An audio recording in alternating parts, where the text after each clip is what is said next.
আসসালামু আলাইকুম viewers, welcome back to my channel. তো মাসুদ সোলার রেজাল্টস পক্ষ থেকে সবাইকে স্বাগত জানাই। তো আজকের ভিডিওটা হবে, একটা দাদা কমেন্ট করেছিল যে জনসোলার কোম্পানির 400 সোলার প্যানেল থেকে ম্যাক্সিমাম কতটা আউটপুট পাওয়া যায়, এরকম কোনো একটা কোশ্চেন করেছিল।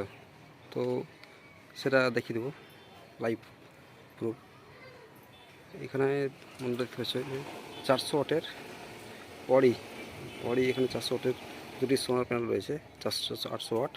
আর এখানে 4জন সোলার, এই দেখুন দেখতে পাচ্ছি যে 400 ওয়াট। এটা হচ্ছে 400 জন সোলার প্যানেল। তো এগুলো যথাক্রমে তিনটি, মানে এই তিনটি যথাক্রমে 400 ওয়াট 400 ওয়াট চলবে। তিনটি যথাক্রমে এগুলো সোলার প্যানেল প্যানেল কানেকশন করা হয়েছে। তো সেটা দেখে দেবো যে প্যানেল